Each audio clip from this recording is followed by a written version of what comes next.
Call a meeting to order at 6:32 p.m. The changes to agenda. I have two changes to the agenda to add. One of them, we've gotten a request after the agenda was published, we got a request to discuss standardized tests. So I would like to add a section for standardized tests for the school board to address that request at the end of our regular agenda for tonight. At that point, the school board will take up the request and decide how to address it. And the second thing is we are statutorily obliged to set a tuition rate for the coming year, which may seem a little bit ironic, but we have to do it anyway. So I'd like to add that to the agenda as well, also at the end of the regular agenda here, regular school board agenda. And this is tuition for? If we just have to do it. If a student comes here next year, we need to publish now what it is we will be charging them to come here. So the irony is not escaping anybody, but we just have to do it. There has not yet been a vote. That's true, yeah. Well, I think that they also the state uses it to determine the statewide average. Gotcha. For paying tuition to independent schools as well. So that's part of they need all the reported. So should we set it very high or very low? Do whatever you want, right? Yeah, we'll play that game when we get to it. But Heidi has a recommendation. I think we'll probably just go for that. Let's see, I see one hand. Is that Linda? Yeah, go ahead. So this is members of the community. Yeah, we'll take you. Yes. Can you hear me all right? Yes. I have a very short statement and a request for an agenda item that I would like to read. I did email this to Ty Gibbons so that it could be included in the minutes clearly. So if that's okay, it would only take about 2 minutes. Yeah, go for it. Yep. In recent months, the discussions surrounding the future of MES have made it clear to me that Marlboro would benefit from developing a 5-year plan for our Marlboro education system. Having served on a planning commission in my prior hometown, I am well aware that a well-done, comprehensive plan and associated analyses is a significant amount of work, clearly beyond the scope of the school board and the supervisory union, and would likely need a separate planning committee. I respectfully request that this topic be addressed at a school board meeting, if not tonight, then sometime soon. Discussion might include, and not be limited to, how such a planning committee might operate, what a 5-year plan and other products might look like, a time frame for implementation, and how the resulting plan and recommendations would be used by the school board and supervisory union to guide their future actions. I look forward to being allowed to engage in a discussion on this. Thank you. And thank you, Linda. I think I will promise you that we will include that on our next meeting's agenda, because I think by the time we get done tonight, we're not going to have any more energy for that, but much appreciated. And let's look for it on the next agenda. Thank you. Members of the community. That was, I see Keats has one here. Go ahead, Keats, you're up next.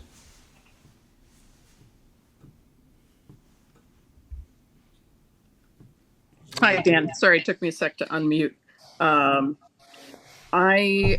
don't know if this is the moment to discuss or if later in the meeting is appropriate, but I just wanted to raise a concern regarding the pay range posted in the job posting that I happened to see today for a cook at the school. And I was wondering if we might have a moment to discuss those concerns at some point during the meeting. Why don't we ask that if the principal feels comfortable with that, that we include that in the principal's report? Yeah, I was already going to Okay, talk about it in the principal's report. great. Okay, perfect. Thank you. Anybody here in person? Members of the faculty? Anybody, faculty members on Zoom or here, bring anything up? Okay, well, we're getting right down to the business of the meeting.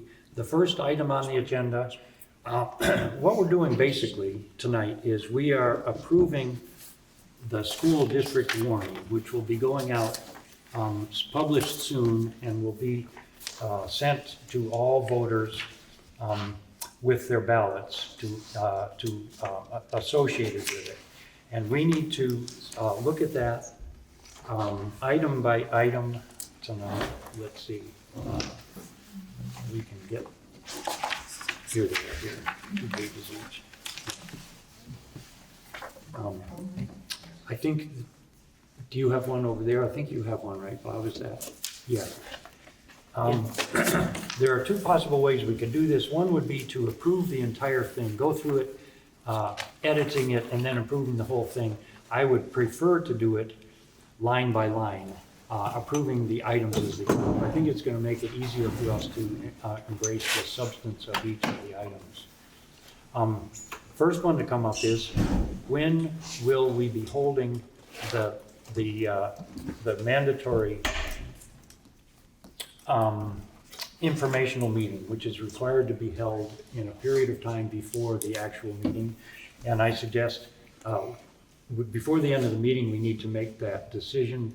Can we get out our calendars and look at that and see what would be a decent day to hold it? Are we assuming that Forrest will fill in the date of the? Oh, I'm sorry. There's, This one has it in it. yeah, get a more recent one, because I've been doing some Okay, editing on this- it. Yeah, It was only this morning, but. yeah, no, we got some stuff done today, so Okay. that's All the the changes current happened on the version. last day. But keep an eye on it, because we don't Okay. want to miss something. Yeah. So All the right. first blank is, when are we, and what do we feel is better, an evening? The select board is doing theirs on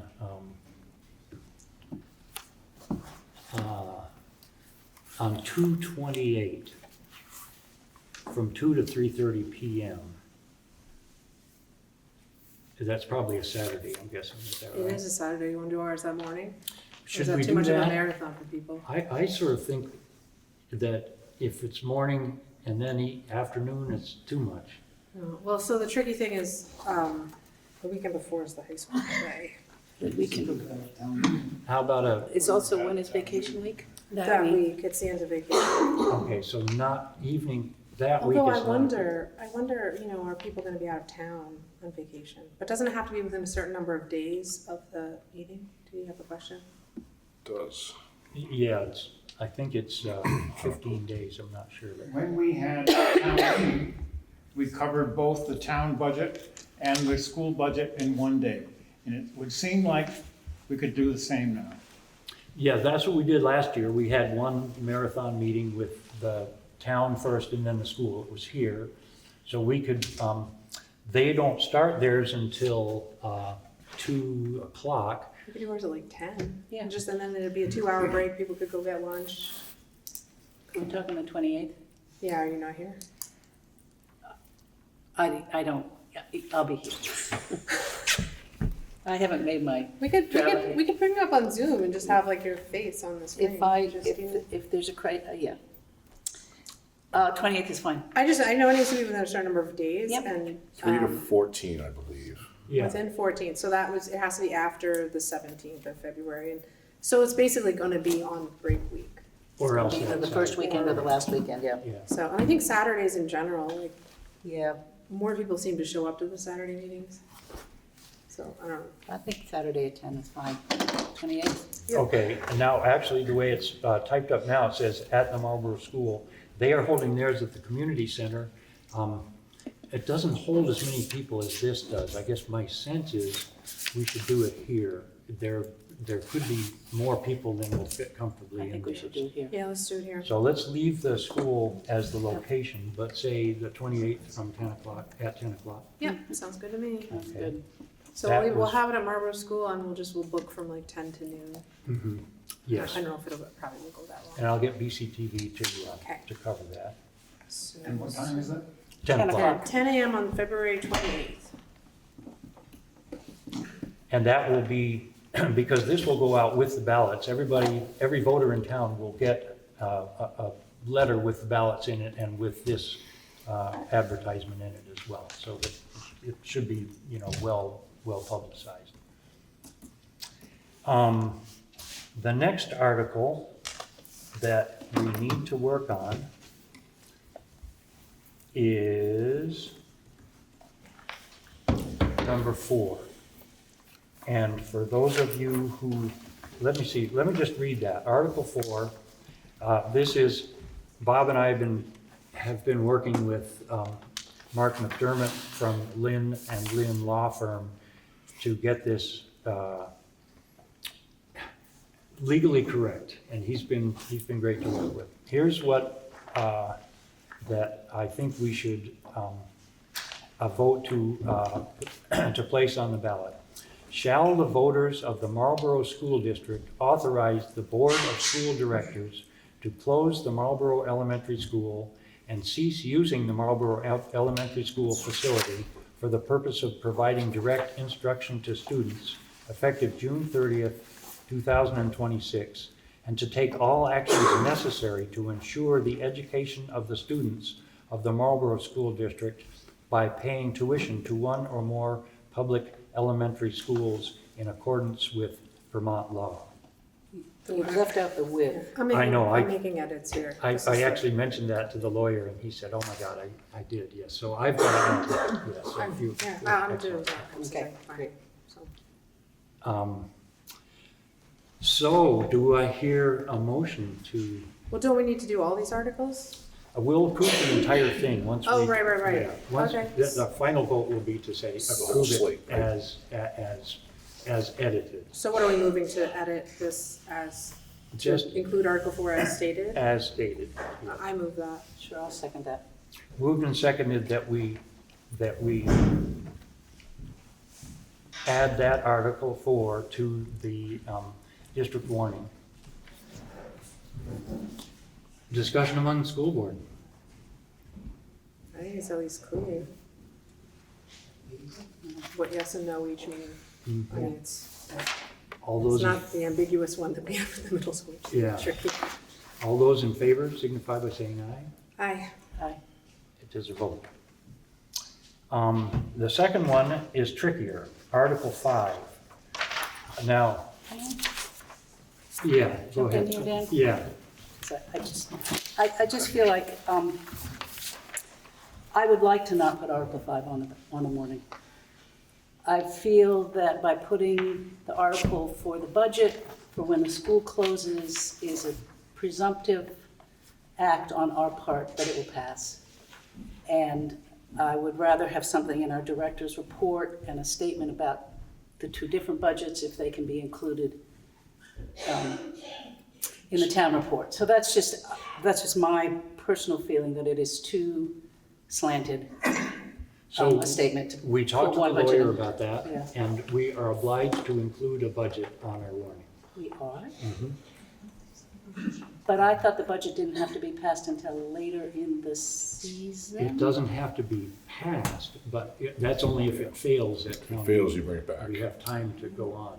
There's a further complication, and that is if a budget passes and then a revote is requested, it has to be overridden by 2/3 of the voters in the district. So we don't want to pass a budget. So that's just a further complication. So just to spell this out a little bit, we have two budgets. Heidi has prepared them both for us, including the language that would go in under Article 5, one of which is to pay for the school to continue to operate next year with fewer students here. That's one of the budgets that we could put on the warning here, but it's not the one that goes with Article 4. The budget that goes with Article 4 is less money, less tax impact, and however, you can see the conundrum here. If one passes and the other one doesn't, then we've got money to run. We don't have enough money to run the school, which has not been. I talked to Forrest a little bit about this morning, and I think Forrest has a pretty good sense of the town. I think honestly, I have a pretty good sense of the town. And Forrest and I think, are both comfortable including the presumptive budget for the school becoming non-operating. And we are going to be allowed to send out with the ballots a cover sheet. We can't, that can't steer people toward voting one way or another, but it can describe what they're looking at. And make some, have some thoughts about that. So we have to have a budget. Are we going to include the higher one and then, deal with the chaos around that? Is kind of what it comes to. And I'll get to the members of the public. I want to just make sure that everybody is understanding this. So in the event that Article 4 doesn't pass, is there a way we can later pass an addendum to the budget, or is it kind of a done deal, we're stuck with that lower number? Well, you have to override it by 2/3. So that is a conundrum. I Yeah, mean, it's a conundrum, yeah. I respect your and Forrest's ideas, but I am not gonna assume how the town is gonna vote. I just cannot. So, yeah. Can we put an article on about borrowing in anticipation of being under budget? Like, is that a thing that can be done? That's already on there. But I'm saying we would then we could borrow the money to run the year, and then we'd have to pay interest on it, and that would be an understanding. I mean, there has to be a way to make this a real vote. Yeah, the budget is the only one that has to get overridden by 2/3. If Article 4 doesn't pass, then there are chances to re-vote on that. That's in a different scenario. It's just the budget that has to have the 2/3 majority to change it. So there would be a chance, if Article 4 doesn't pass, there would be a chance to have re-votes on that by simple majority. Heidi, you were gonna say something? I was just thinking of it in terms of if you put forth the budget that's non-operational, but the school is not closed, so that we have an expenditure budget that's not enough, you can deficit spend. And at that point in time, use the article to borrow money. The following year, we would have to make sure we raise enough to pay back that deficit. That's what I was trying to say. Yeah, but okay. Not as Okay. clearly. I just as wanted you. to. Thank you, Heidi. Yeah. Appreciate that.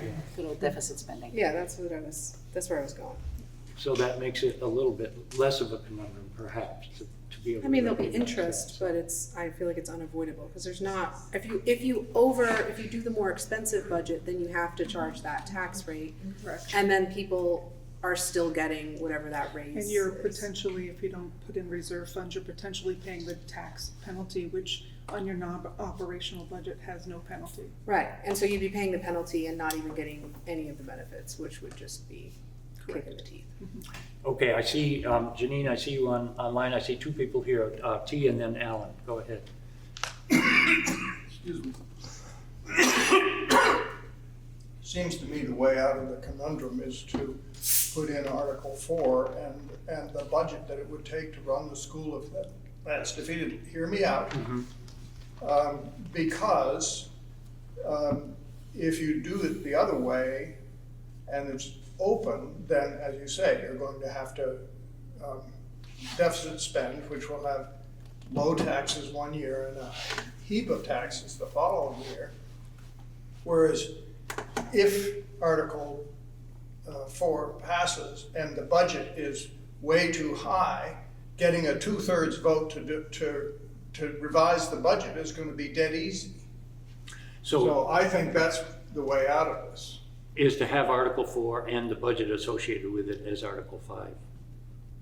No, No, the opposite. the opposite. To have Article 4, which is going to close down the school, and if Article 4 is defeated, then you have a budget that will cover it. And if it's not defeated and you are closing down the school, there will be an immediate motion to reconsider And getting a 2/3 vote to reduce our taxes because we don't have a school to spend it on will be easy. Even I would vote for that. Well, I'm not quite sure I understand, because we have to have two separate articles. You cannot, we understand actually that. asked that. So No, you're but suggesting. You're saying we need a 2/3 vote to revise the budget, if the budget passes. Revising the budget to meet the closed school costs will be very easy to Right, do if the school is closed. Revising the budget to meet the increased cost if the school is open is going to be very difficult to do. So you're saying put in the one that has the The high, higher tax impact yeah. and expect people to vote it down, essentially. No, he's saying, No. if we need a 2/3 majority to pass the vote, but the school is closing, even if you voted to keep the school open, you're probably going to vote to lower the taxes knowing that the school won't be open. Like, that most people would do Right. that. Exactly. I mean, but then it would be a gamble, you would be counting on people to understand that voting for the bigger budget's not gonna open the school back up. So, I think people are capable of that. no, I know, I understand. I think that's kind of where Forrest and I came down. People are capable of this. Alan, go ahead. I had the same point, she was thinking the same fashion. Let's see, Janine and then Thorin and then Peggy. Okay, then Don, yep. Hi guys, Andrew and Janine here on Arbor Hole. Just wanted to understand the rules here. So I'm assuming there can only be one budget on the ballot and not two. Is that accurate? Yes. Yes. Okay. Thank you. Thorin, then Peggy, and then Don. Well, I'm going to echo what he was saying, and part of me is, I think, and I may be wrong, is that whenever it was 4 or 5 years ago, we were talking about closing the middle school, there was an article to close the middle school, but the budget we voted on was the more expensive number, assuming that the middle school stayed open. It seems like that's what I'd throw my hat towards. Peggy and then Don. Yeah, this is Peggy, and I would just ask you to please read the article before you start discussing, because like this last one, you just started debating the article, and I didn't know what article you were debating. Okay, so here's what the article is going to say. And this is all statutory language. Shall the voters of the Marlboro School District approve the school board to expend X dollars, which is the amount the school board has determined to be necessary for the ensuing fiscal year? Question mark. And then the next phrase is, the Marlboro School District estimates that this proposed budget, if approved, will result in per pupil education spending of X dollars, which is 10% higher or lower than per pupil education spending for the current year. And Heidi has actually filled in those blanks for the two different budgets. I think I can, the brief synopsis is, if we put in the budget, which would be for non-operating, the per pupil expenditures would go down by, I think, is that 6 or 10, one or the other? The non-operating, it goes down by 7%. 7%. Yes. And then if we put in the budget for the operating, the per pupil will go up by 10%. So I don't know, Peggy, we could give you, closer figures on that, but that's what we're trying to figure out. Which of these budgets do we attach to the warning? Well, and we could include in the paper that explains what the ballot means, that Article 5 is, say, this is the budget that we would have if we don't close school. And the budget that we would have if we do close the school, the warning that we will post in March will be this. And then people can compare the two numbers. So you can even put them side by side on that thing to just make it very clear to people. Because if you just have this, somebody who hasn't been to the meetings may look at this and think, oh, well, closing the school and it's still going up 10% a year, what is going on here? So I think if we just have that in the explanation, I think that'll clear things up. Again, it's the per pupil spending that's going up 10%, Right. not the tax rate. Right. Okay. Yeah, go ahead. Oh, yeah, sorry, Don. Yeah, sorry. Yeah, Don. I think putting let me ask my question.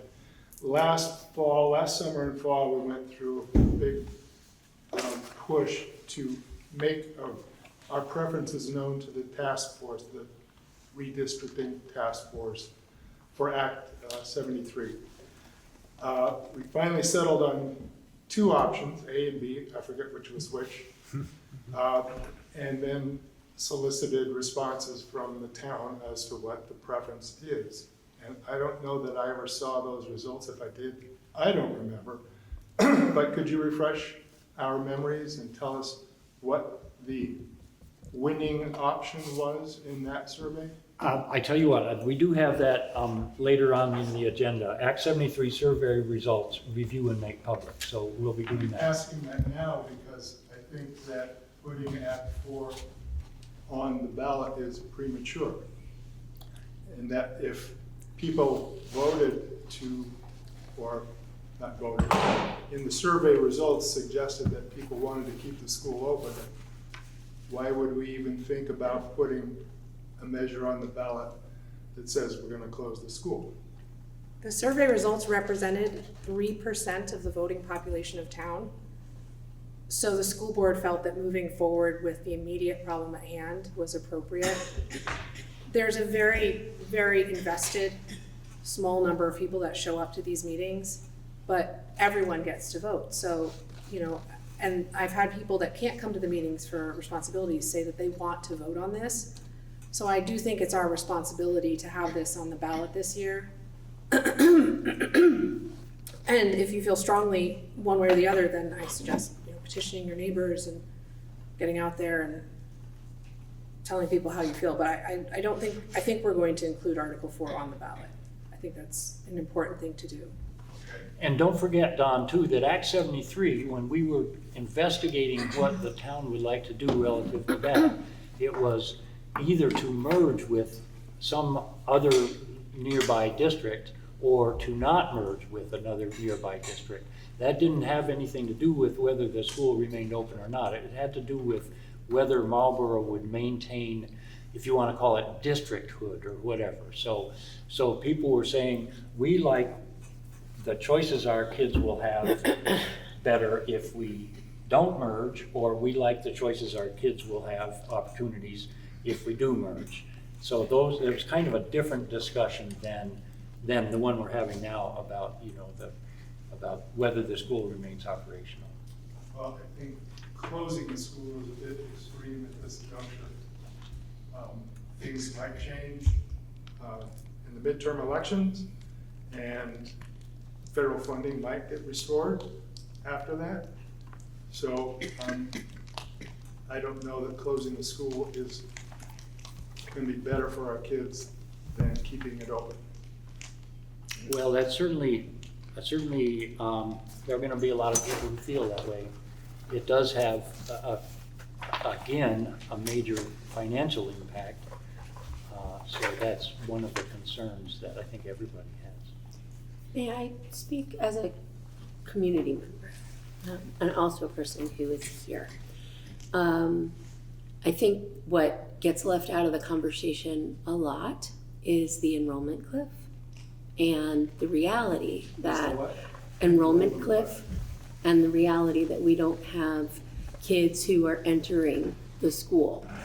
And so the end of that story seems to be, unless somebody is planning to create housing opportunities real quick in our town, that's not changing. And so a question that I have is, this is heartbreaking.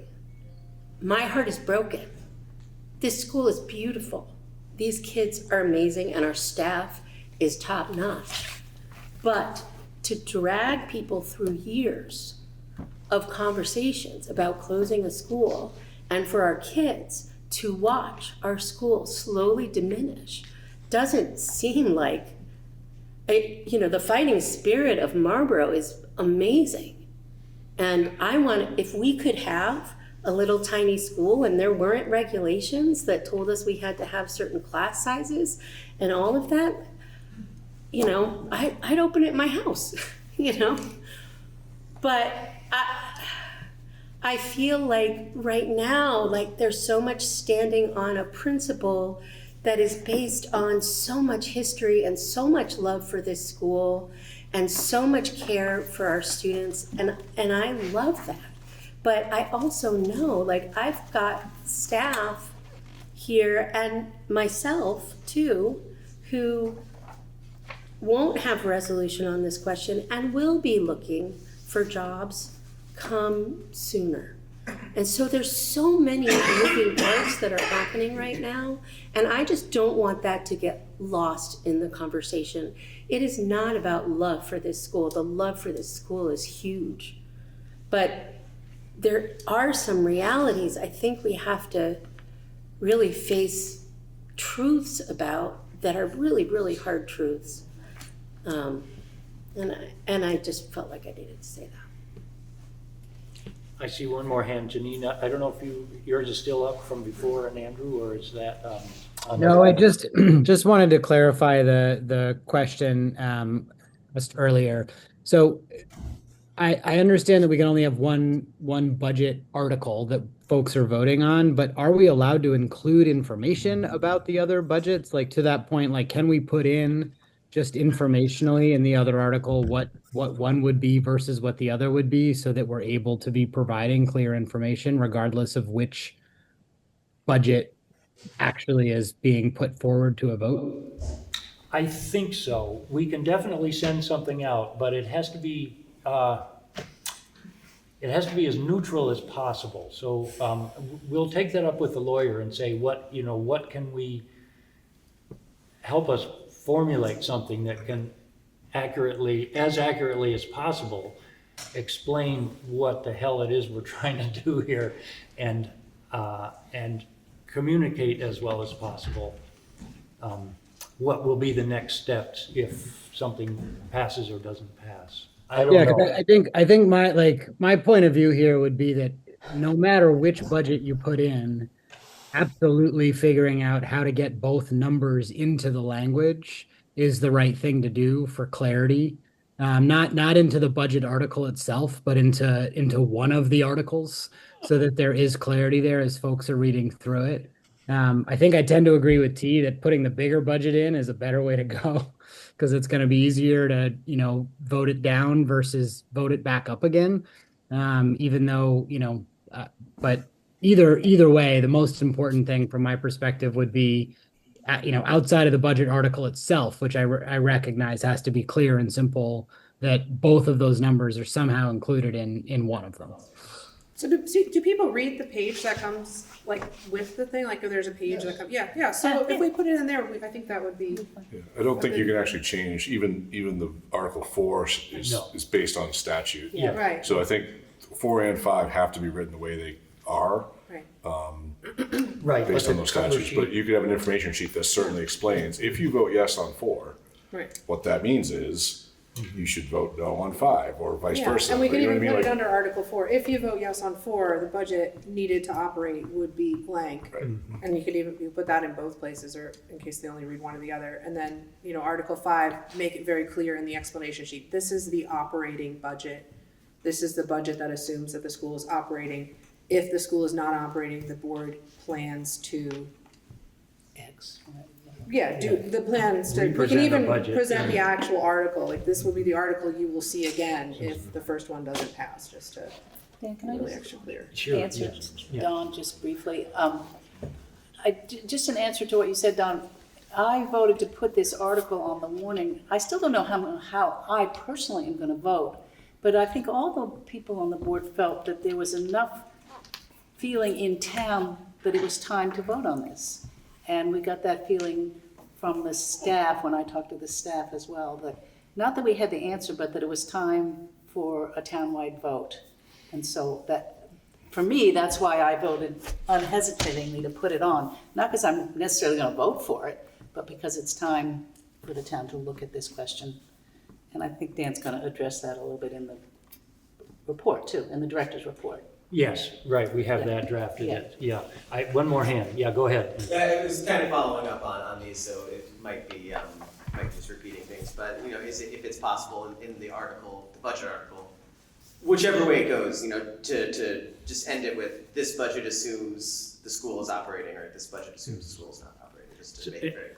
I wish I knew what we Right, will yeah, legally yeah. be able to put in there, but I think everybody agrees that the more, the more information we can present without seeming to Right. push people one way or another, the better off we're gonna be, yeah. Well, it sounds like, Are these numbers here the correct ones? Yeah. 10.3%, 18,073. Okay, thank you. yeah, do you wanna read those, Andrea, just because Sure, I Penny had will. asked, yeah, these are the actual numbers, so these would be the numbers that would be in, the two of them if, independent of which one we put in. Go ahead and read them. Which one are we moving? Are we moving I was the gonna move- smaller budget or the? Or do I you was wanna gonna just read them move- both just for information? Okay, sure, I'll read both of them. Shall the voters of the Marlboro School District approve the school board to expend, this is the larger of the two, $3,791,494, which is the amount the school board has determined to be necessary for the ensuing fiscal year.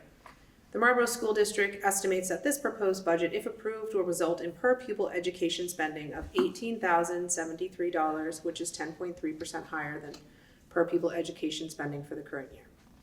The non-operating budget that will, well, I guess we haven't voted yet, so the non-operating budget, which is the smaller number, same exact verbiage, except the total number is $3,374,499, per pupil education spending of $15,224, which is 7.06% lower than per pupil education spending for the current year. Yes. How much of that higher amount is due to the penalty? Well, that's just per pupil. The tax rate is what's impacted by the penalty, but I think Heidi can answer that, yes. Well, that number 18,073 is $801 of penalty over the threshold.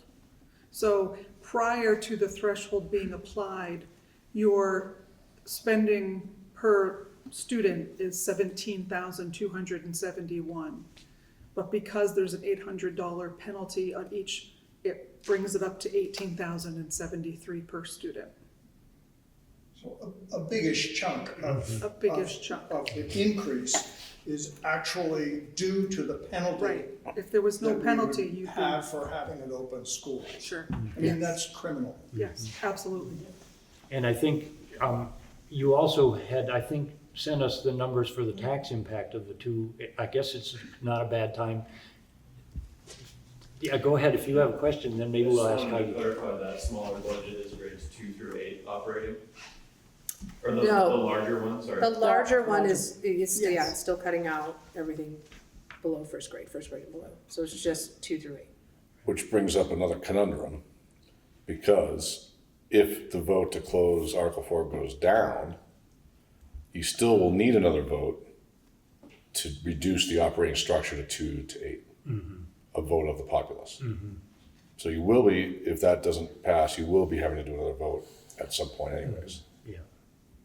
But I think, I just think it's informational to know what the tax impact is. Yeah, because as you point out, T, that much of the difference there is because of the penalty, but it becomes a huge tax burden for the taxpayers. I understand the burden. Yeah. So since our community meetings, I just want to point out that your long-term weighted average daily membership did go up higher than anticipated. So the tax rate based on a statewide adjusted CLA of 101.29 is $127 per 100,000. So approximately $390 for a $300,000 home. That's the operational. If you chose to go non-operational, your tax impact goes down 10%, and there is a reduction of almost $200 per $100,000 house site value. So savings would be close to $600. And not to throw a wrench or add one more. On a $300,000 On a house. $300,000 house. That's, I was just doing a, because not many people have $100,000 house anymore. That's something. Just to give you one other thought, as you try to figure out how you want to put your articles, you could also choose to use some reserve. And if you were to use about 116,000 of your operational reserve, you would pretty much wipe out a tax increase. You would still be over the threshold, but there would be about a penny difference in what the tax rate is. So if you were concerned about not passing the closing of the school, but passing of the budget, you could put an article in to use some reserve funds so that you wouldn't have to try to repass it. You would just function with your budget. So that's, right, okay. Function with the lower budget.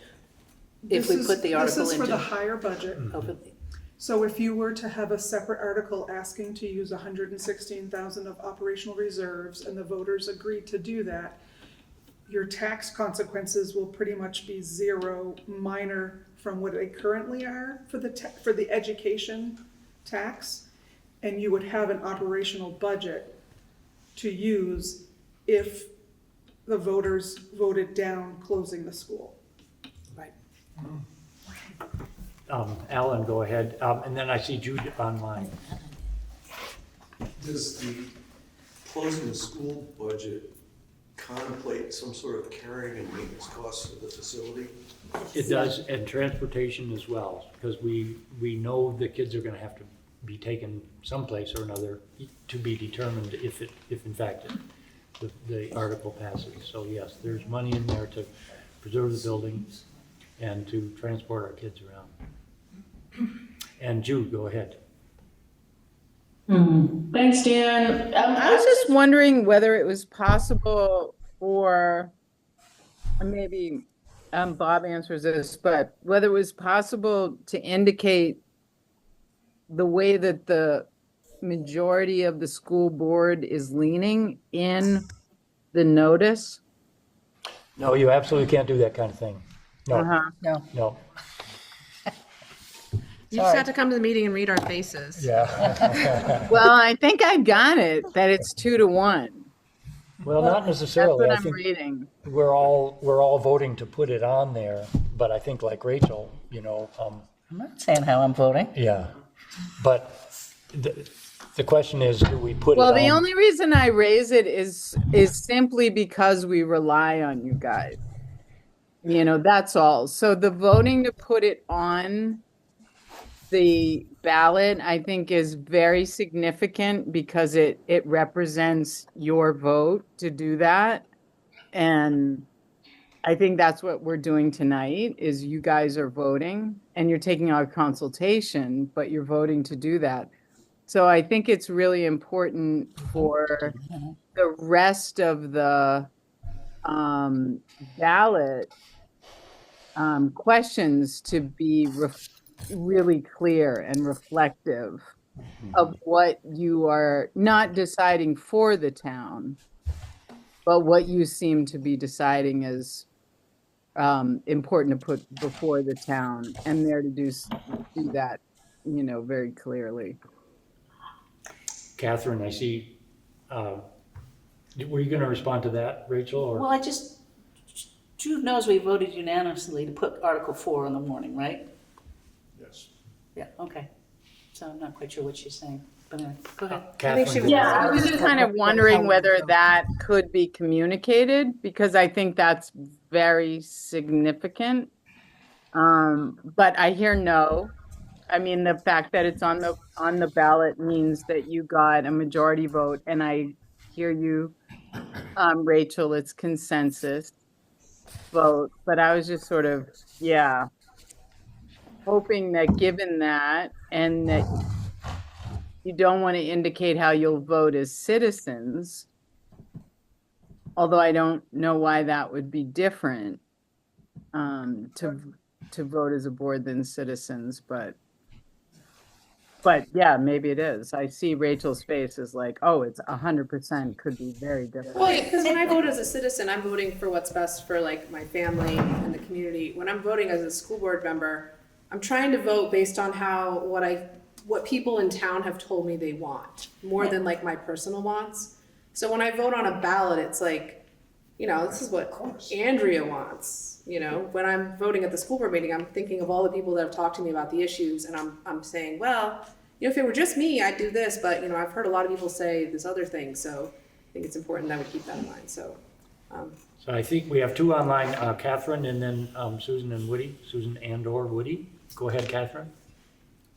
Hi, everybody. I do appreciate what Dana said earlier, and that's part of the reason why I personally am opposed to the additional monkey wrench that just got proposed of using the extra funds. I forget what they were referred to, but to kind of fill in the gap. Just because I think, we can't keep putting off the inevitable. At least that's my opinion. And I do understand that we're trying to figure out a reasonable solution to making all of this work. But yeah, I wouldn't necessarily want to add an additional article. Let's just put it that way. Okay, Susan and Woody, and then I think we will hold a vote on which of these two. Go ahead, Susan and Woody, Susan and or. It's Susan here. I just have a question about the two budgets that were given. The higher budget, I thought I heard was for educating grades 2 through 8. yes. And what about the lower budget? What grades are we educating for the lower budget? And where does we have to educate our pre-K to first grades.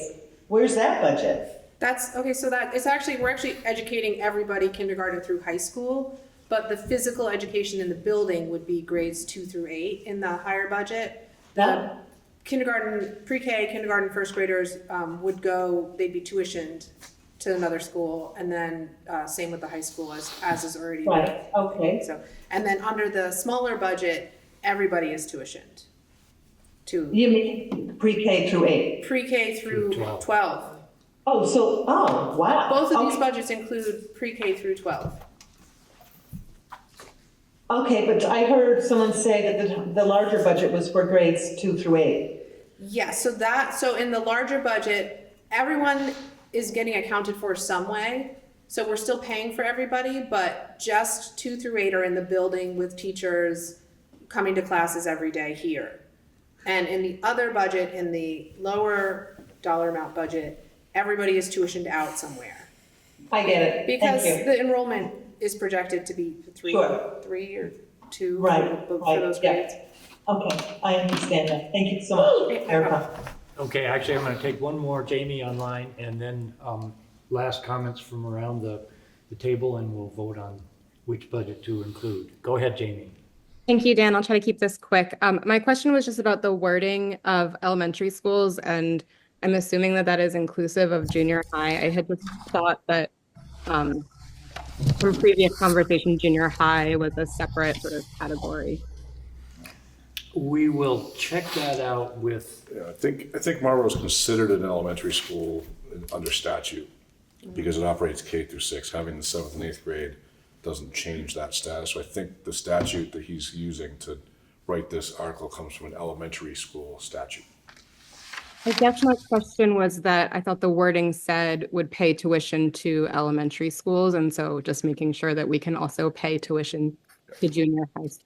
We should just triple check with the lawyer that that's inclusive of that, because I don't want to have another thing where now we've got to have just like right. Yeah, good point, Jamie. We'll 7 check in and 8. on that. That's a good question.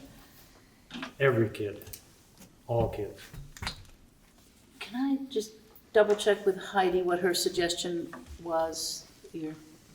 Just my. I liked your wrench, but anyway, it was that we could keep the smaller budget as Article 5 and put another article on.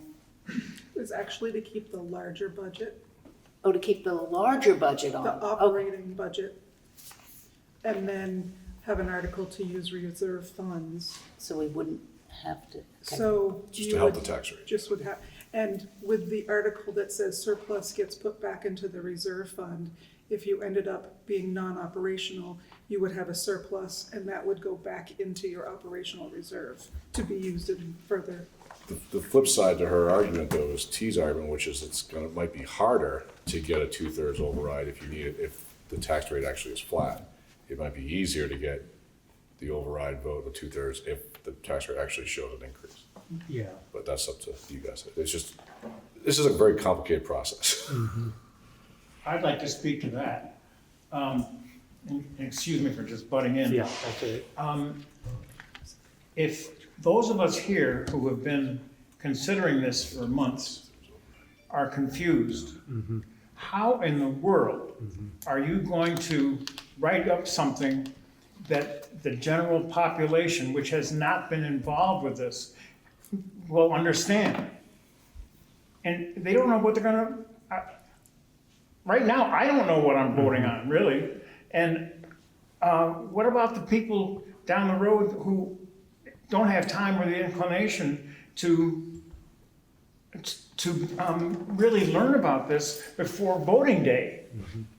And they go to fill out their ballot, and there's this sheet of paper which is incomprehensible. Well, we hope it's not incomprehensible. Sure, Jonathan. it needs to be very comprehensible, but how in the world are you gonna do that with all the confusion that's going on at this meeting?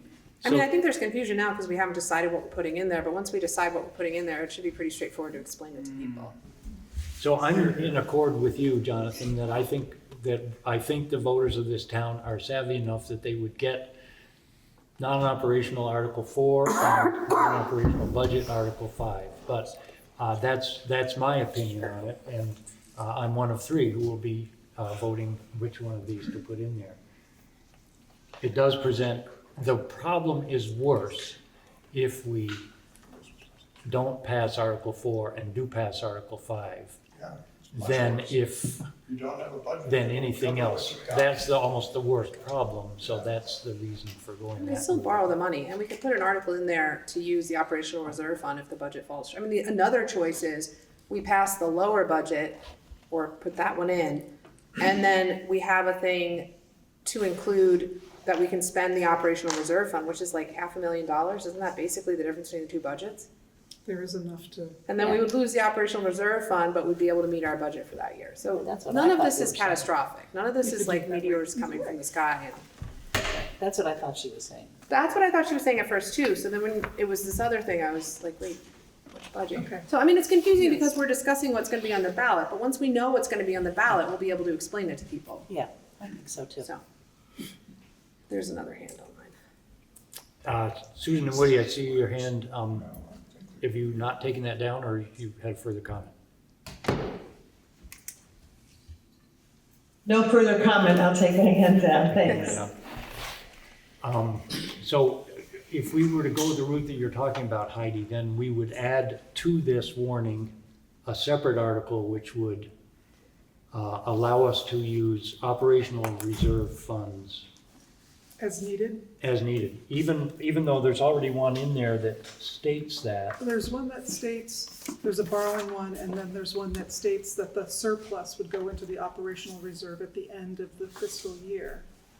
But you could essentially choose either budget and put in an article that states the use of operational reserve funds if needed at your discretion. And then, as we get through the fiscal year, and I keep you updated as to where you are in your budget, you could make that decision at that time. I'd be comfortable with that if that's what you wanted to do. I don't think Article 5 tells the voters how to vote. I just think we have to have some numbers in there. We have to pick some numbers. We could also just split the difference.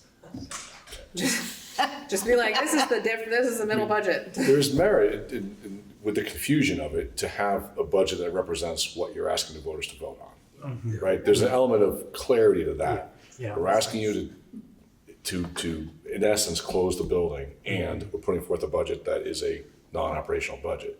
And then the additional article could authorize the use of those funds, and that might be a clearer path. Because, yeah, I because heard them specifically say that they were not asking the town to close the school. They were polling the town on whether the town wishes to close the school. Well, the That's town. a very different thing, and you just said what will confuse large numbers of people. Yeah, so the town, the populace has to authorize the board, is what the vote is actually doing. So yes, Who actually makes the decision. yeah, correct, but the authorization has to be first. Right. That's what the vote is for, yeah. I don't want to add to the confusion, I'm sorry. okay. So present, in Article 5, the lower budget, but then add an article which allows us to use Operational reserve funds at your discretion. at our discretion. But we had an article like that last year, so we can probably just. Well, that's the Right, didn't one, that allows us to move any surpluses into the operational reserve But fund. didn't we also have an article because we were spending some of the operational reserve fund last year? We were just entitled to do that. We had been entitled to do that by a previous year's vote. Oh. So we've got the wording somewhere is what I'm saying. We can just copy paste that. Yeah. And change the year. Mm-hmm. Or is this like a rolling, like it's in perpetuity, we have the ability to spend this money? We don't need to do No, it another has to article? be approved each year. Yes. Okay, don't because I know believe last it year we was did set- that. Yeah, We were supposed to do that. yeah. We didn't need to. I made a typo and did not update the date on It it, didn't so. actually happen last year. Yeah. So I think also when we spoke about it, it was a specific number. I think this is not gonna have a specific number. It's gonna be asking the voters to allow you this discretion based on how everything turns out, which will be different than what we have talked about in the past. Yeah. But I feel like in this situation would be totally appropriate. Right, Because I agree. Most of the time you are asking for a specific amount, but because there's a lot of confusion and we're not sure how the votes are gonna go, that would be a way to put in either budget and then utilize reserve funds that you have. Oh, it looks like mine. Oh, did you get this? Like, That's his. I started it. This is- I have one here, but mine's all scribble scrabble. So, maybe read that one, or Bob, or somebody read that one. Shall the voters of the Marlboro School District authorize the Board of School Directors to utilize funds from the operational reserve, is that the official name of it? Yes. Yeah. As needed in the fiscal year 27 budget year. Right? So we would put that in as a further article. Like Article 8. Can I keep this? Thanks. And then, and so we put the lower budget in and allow ourselves, if in fact Article 4 does not pass, then we use operational funds to get us up to the point there. And the tax impact is going to be based on the lower budget anyway. We're So just you- using the right. operational So you reserve. wouldn't be spending penalty money. Yeah. You wouldn't be asking taxpayers to pay a penalty Yeah. on their students. Yeah. So there's an advantage there. Let's see, Peggy, go ahead, because we have sort of opened up a new monkey wrench here. Go ahead, Peggy. Yeah, the new mucky wrench is that I feel like I'm a fairly intelligent, educated person, but I have found following the discussion about all the different options really difficult. And so how are you going to present this to the taxpayers so that everybody from every walk of life can really understand what they're voting on? Because I'm not sure I get what I'm voting on anymore. Honestly, I think it will be easier if the budget that we're voting on is the one that is analogous to Article 4 of becoming non-operational. I think it'll be easier to explain that and the potential use of reserves than to have Article 5 be the higher budget and then go from there. Yeah, I just want you to think about people who are not really good at reading, and all of this stuff is going to be in writing, but it's like really difficult to understand through reading. And if you're not a really good reader, I just don't understand how people can make an informed decision because the wording is just so convoluted. So I'm concerned that the majority, that a wider variety of people in town will not know what they're voting for. That's my big concern. Well, so Peggy, hopefully at the town, they'll show, if they have trouble reading the ballot, they'll show up to the town meeting on the 28th of February. And if they are not able to show up to the town meeting, we can find the timestamp where somebody verbally explains what it is and send this to them. A video or a recording. Because, yeah, sorry, I mean, we are doing everything we can to make this as transparent as possible. When you're watching the back and forth, it's a little confusing, but once a thing is decided on, it becomes a lot more clear, and then we can put forward the explanation. But when you're doing the back and forth, yeah, it's a little confusing because we haven't nailed anything down until we've nailed it down. Yeah, I mean, I was just gonna say the same thing as Andrew said before. Once we have the items on the warning, however we decide, it will be clearer, and there can be a very clear, short statement in the insert that says, if you vote for this, then this. If you vote for this, then this. I mean, right now, assuming we vote on the lower number, Article 4 is, are we making the school non-operational and moving to become a fully tuitioning district? Article 5 is the budget that we will use if Article 4 passes. If not, Article 8 is going to allow us to use the operational reserve fund to make up the difference of having the school that we have. And that's it in summary. And we can write that down and draw a picture. That helps. Okay, I'm gonna take three more here, and then we're gonna figure it out. Adrian, Alan, and Yeah, I just want to try to summarize, because what you just said was pretty clear.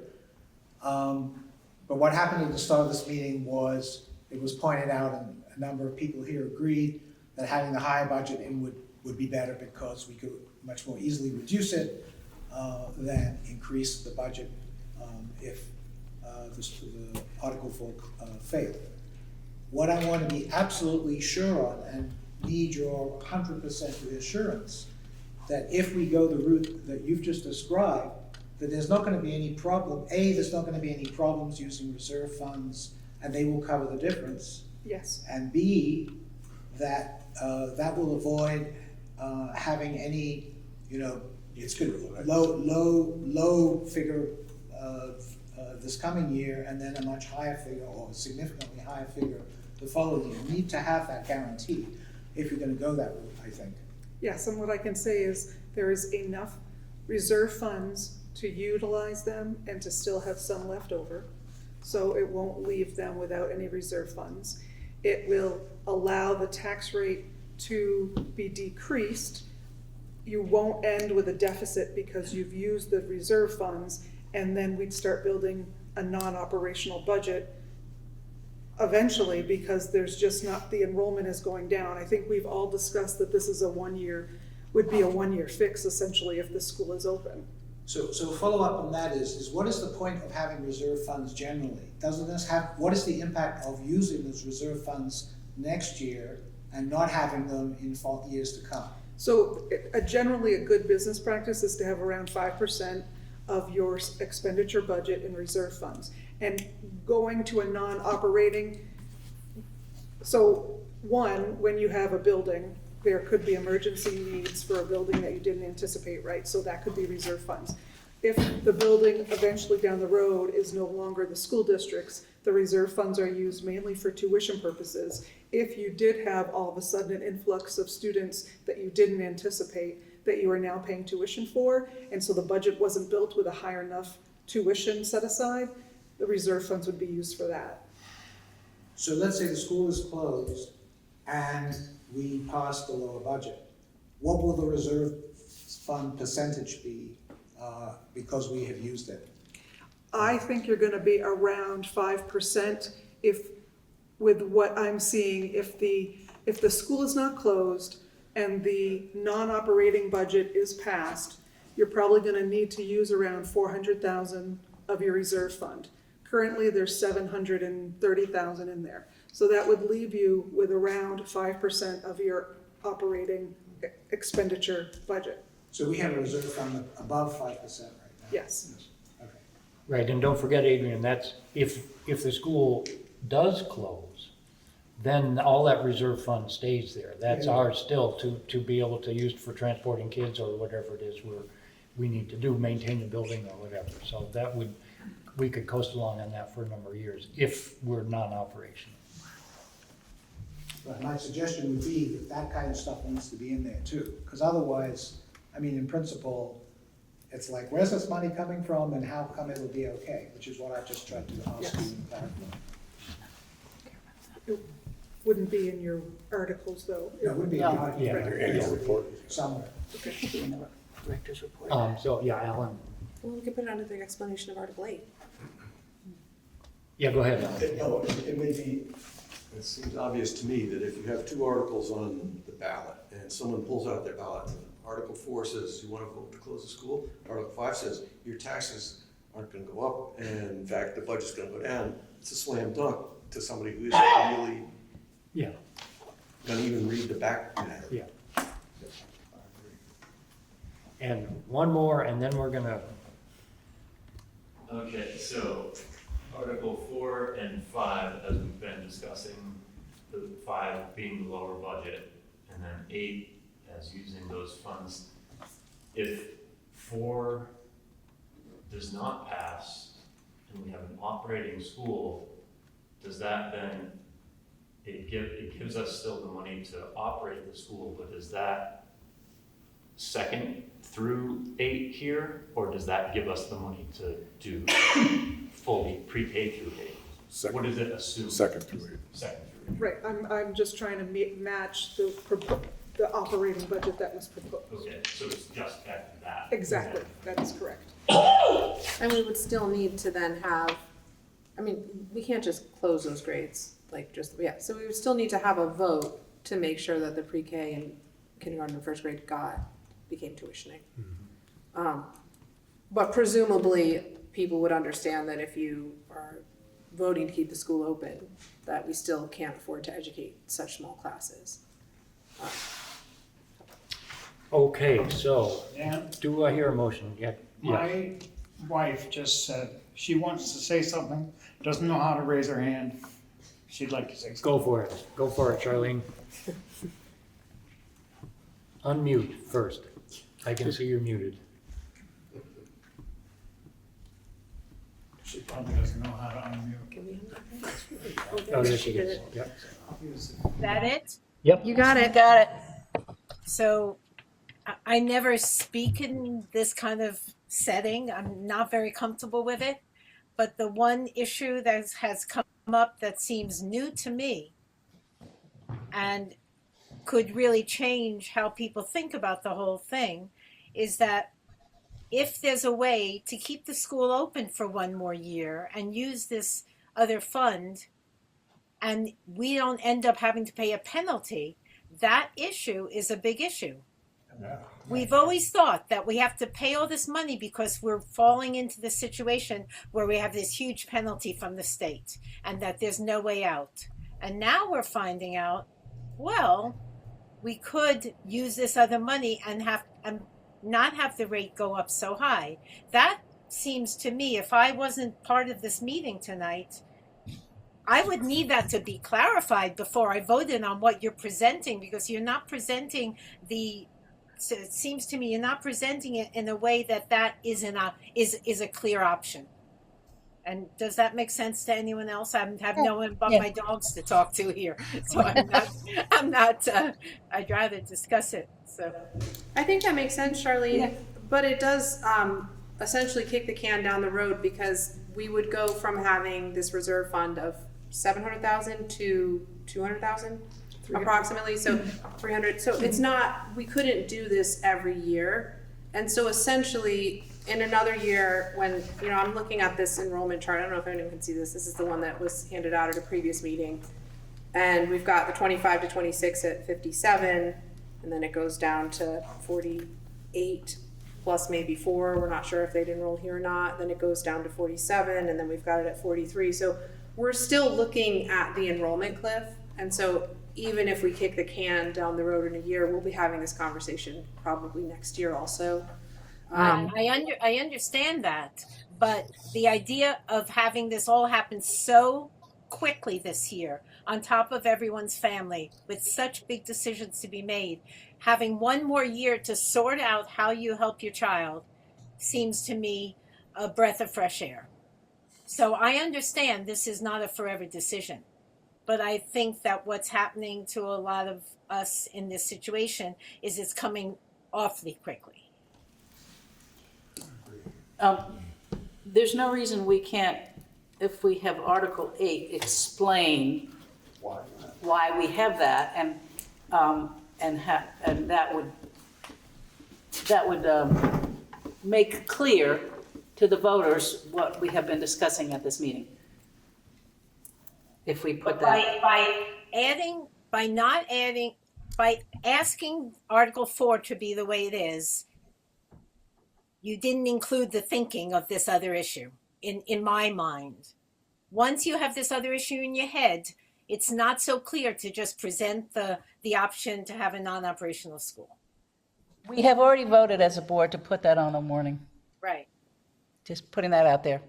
I know it doesn't please everybody, but. Well, did you understand that you could have avoided the whole penalty? I don't know. Okay, I'm gonna unmute myself. I mean, I think in response to that, I guess I have to say, to go back to what Dana said earlier, is, people are already looking for other jobs here, and how long do you continue this, I guess, so therefore I think we're better off to deal with it in 1 year than to trickle along. And if we don't vote to close it down, then we know where we're going. We'll go on from there. And I was just going to add that that's primarily what happened in Wyndham and Jamaica, was that sure, the tax situation wasn't necessarily advantageous, but it was really the staffing. Neither building could be staffed, and people, they read the writing on the wall and they just moved on for security for their families, which makes sense. And then the people read the paper, they know what's going on, and they don't want to apply for those jobs when there's other jobs available. I mean, unfortunately, the way the state funding formula works, we don't have all of the information. There was no way in November, with the numbers that we had, that we could have bought down that tax rate. There was just no way. And so, we get this information in December, and we've already started the conversation, and so people have already started looking for jobs. Like, there's not really a clean way to do it based on how, we're always doing the next best decision with the information we have, but we don't always have the complete information, and we're not going to have it until December.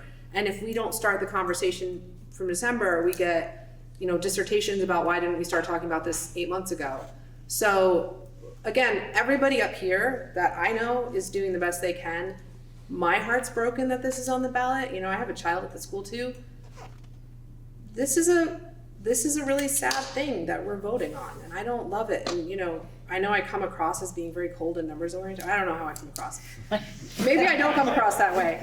I am very much a numbers person, but I'm very sad about this too. And this is a great community. This is a great school. There are great teachers here. Like, my kids had great experiences, and I don't want to see the end of an era either.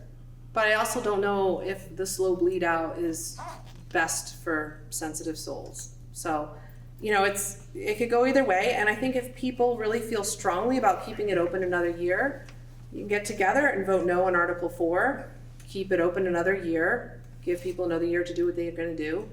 Hopefully we'll be able to find staffing for it, for the people that have left, and we'll go from there. But this probably will be an issue again next year. And I know if the school stays open, I know we're gonna have to keep talking about this because the enrollment cliff's not going away. And if we don't talk about it until October, people are gonna be mad that we put off talking about it. So we'll probably just have another, 30 meetings. And so it's, and it is a choice. It's a choice the town gets to make about Article 4. And that's all I'll say about that. So I would like to entertain 2 motions. One, to include one of the two proposed budgets in Article 5, and the second motion after that one to discuss adding Article number 8 to the warning. I'm sorry, Dan, I have one more question. Yeah, You go ahead. have written in here that you want to put in what this budget is either up or down by, depending on which budget we put in. The proposed Article 8, I think, makes that Well, that, not as important. well, no, you're looking at an older one still, because look at the thing that Heidi sent that has the two budgets on it. I think this is just the statutory wording that you Yeah, put out. we'll be inserting, Exactly the statutory we'll be wording. inserting either this or I'm this. looking at this. Yeah, it'll be, Yeah, it'll okay. be, so in place of that, we will be adding either this or this. And this will stay the same, because if we have to spend the additional budget, it's not gonna change this. So this is still correct. Expenditures are still expenditures. Yeah. Yes. It's still the expenditures. Okay. Yeah, all right. So would you like me to move that? Shall the voters of the I'm putting the lower numbers in here, but I'll read it out loud just so it feels official. Is that okay? Yeah. Okay. Shall the voters of the Marlboro School District approve, I move to include Article 5 as written. Shall the voters of the Marlboro School District approve the school board to expend $3,374,499, which is the amount the school board has determined to be necessary for the ensuing fiscal year? The Marlboro School District estimates that this proposed budget, if approved, will result in pure pupil education spending of $15,224, which is 7.06% lower than per pupil education spending for the current year. Do I hear a second? Hearing no second, I will second it. There's a motion on the floor. Further discussion? No. I just think it disambiguates it if you have the budget that goes along with the, and I agree with you. It's very hard. I can't. It feels like it's pushing the train in a direction that I want it. And I don't know how to make it feel more balanced, but I'm going to hold back from. I mean, ideally, if, to make it feel the most balanced, we wouldn't have to put numbers in here. Yes. And we could pass a budget later, and then based on the structure. I know, that was my hope, but Right. it didn't happen. It can't But happen. because the law is what it is, and we don't wanna get sued by the state, we're gonna do it this way, I think. I don't see it. So all those in favor, I will vote to break a tie if it turns out to be a tie. I'm just going to abstain. Okay, one abstention. I vote in favor of yes. I will also vote yes on it. So the lower budget has been approved to be added. Now I'll entertain a motion to add another separate article to the warrant. So I move to include an 8th article that says, shall the voters of the Marlboro School District authorize the Board of School Directors to utilize funds from the operational reserve as needed in the fiscal year 27 budget year? I will second that one. Moved and seconded that we add an Article 8 to the annual meeting warning. Further discussion? Have we had enough? Should this be fiscal year 27 in Article 7? Operational surplus? No, I don't think so. Check with Heidi and Bob, but this is surplus 26. from fiscal year 26. So from the previous year. Exactly. If we have surplus this year, we can flow it into operational. I just wanted to make sure it wasn't another. That is correct. thing. Yes. No, last year, so all those in favor of the motion to add Article 8 signify by saying aye. Aye. Aye. It is a vote. We have completed the second of the various articles under school board business. We didn't read Articles 1, 2, and 3, should we? No, so now we will review and approve the annual school district warning as edited. Okay, so should I read the whole thing? I don't know. Or just the articles? Articles 1 through 8.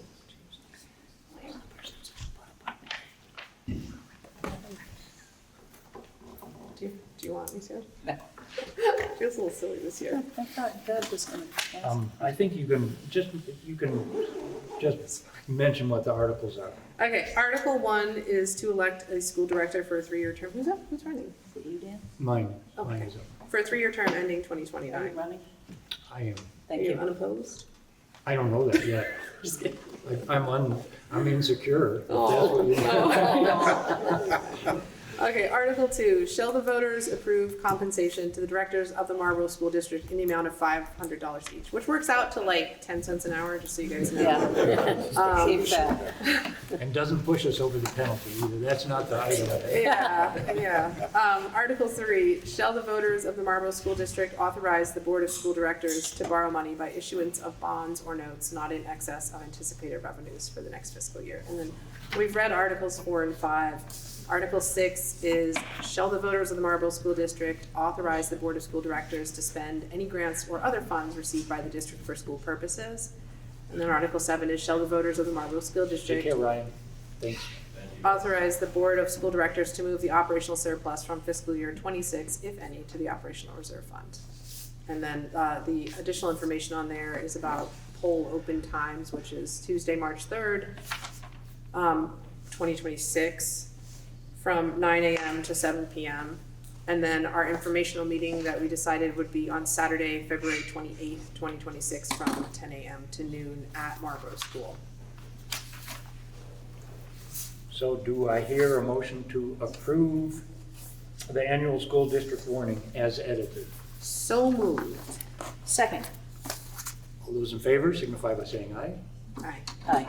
Okay, so I will get a final copy of that and we all need to sign it. And then I'll present it, I'll take it into Forrest so we can include it. Do you want to email me this and I'll just email it to you? Sure. Because my handwriting is kind of. Yeah, yeah, that would be great. I had put on the agenda postcards or letters, how to publicize the vote, but after speaking with Forrest, it's clear that we can include something in the ballot that goes out. So there will be that thing that we have discussed here that will be wordsmithed ad infinitum, ideally clear and understandable, that can introduce people to what it is that they're seeing on the ballots. Did you want me to read the Act 73 results? Yeah. All right, so the survey had 21 responses, which represents a 3% voter response rate, given that our town has approximately 700 voters.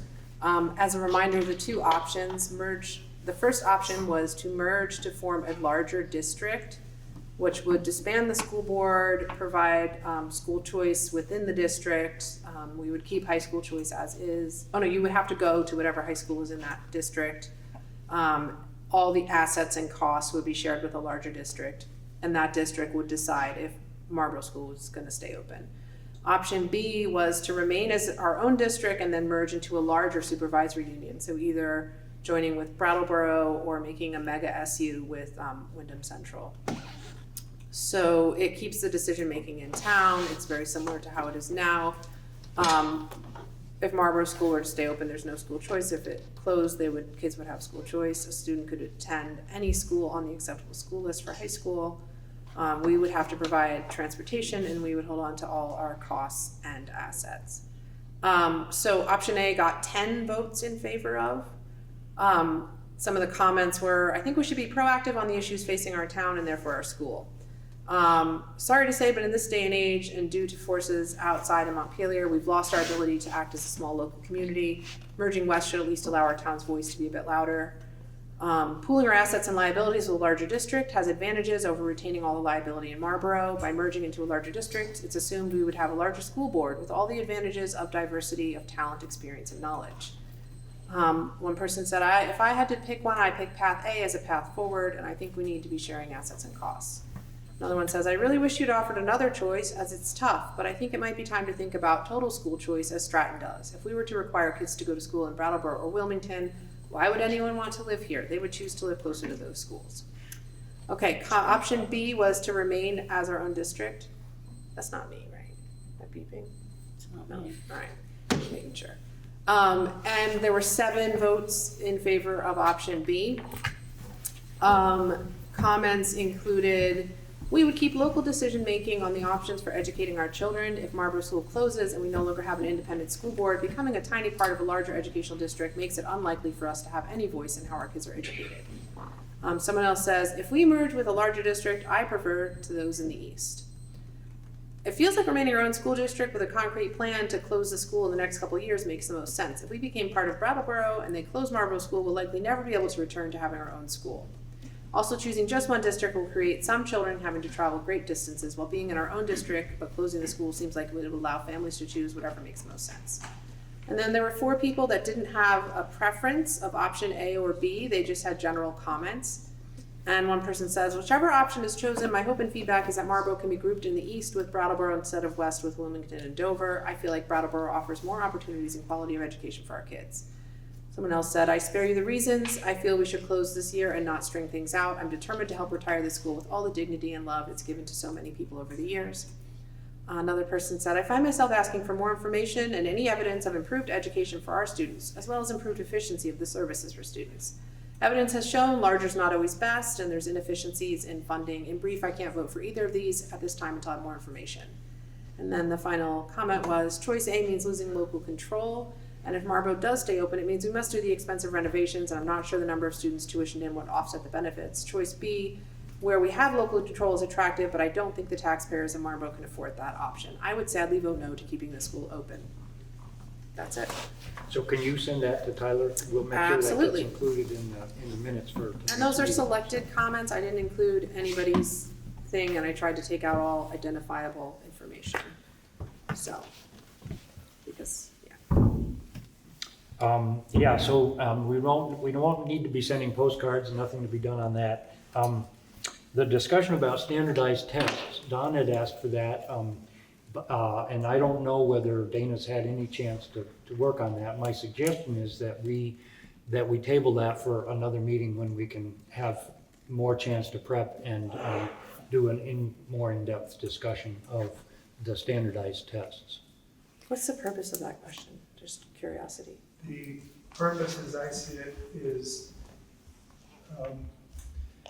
if the voters know that our test scores are improving as compared to our neighbor schools, they might wish to keep Marlboro School open.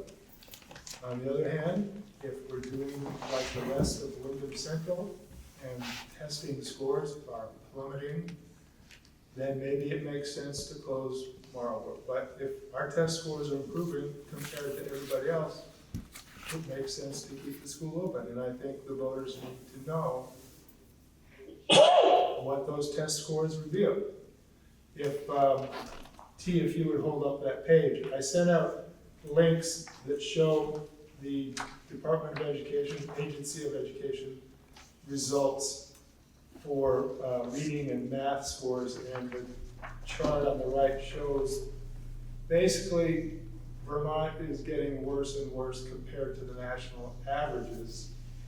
From being well above the national average. From being well above It's to being approaching the national averages. which is terrible. Yeah. I did find Department of Education results for grades 4, English language, arts and math, grade 5 science, grade 8 English language, arts, math, and science. And it didn't show the results for Marlboro School, but it showed the results for Wyndham Central Supervisory Union as compared to the state.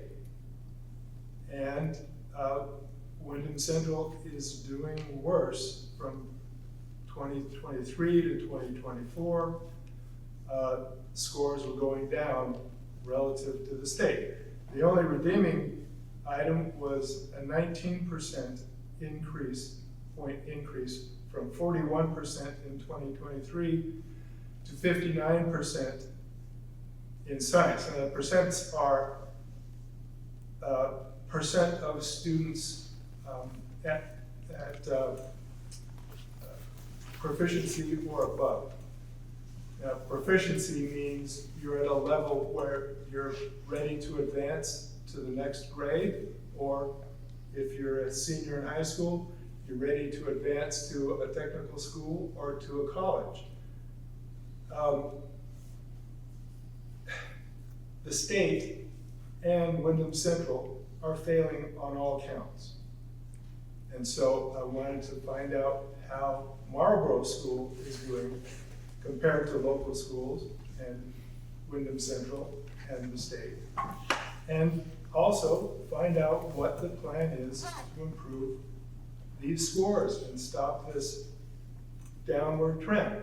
So that's what I want the voters to know prior to voting on Article 4, so that we can make an informed choice about how well our school is doing and what we're doing to improve it. And so I give that question to the school board and to the supervisory union. What are we doing to stop this downward trend? I mean, I can speak a little bit to our schools. So here's my suggestion is I just think you haven't had time to really address this. Can we put this off to our next monthly meeting? There'll still be time for that to be before the informational meeting, at which point we can actually present something that you have had time to put in on. Yeah, well, and I would also say, there was a time not super long ago when our town was not in favor of standardized testing as a way to show what our students know and can do. And so, standardized testing is one very specific way of looking at what kids know and can do, but it does not at all tell the full picture of the experience. And I can be clear in saying this discussion of school closure has absolutely nothing to do with how excellent the education at this school is. The students at this school receive an excellent education. They perform well on assessments, but it is not how we judge our worth as a school.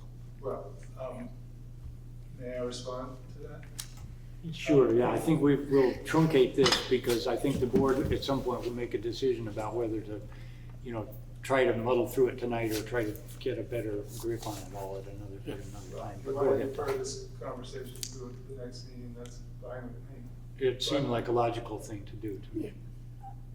It would be nice to know how many students opt out of standardized testing when you do provide information on the scores. Because when my kids were here, many of the brightest kids opted out.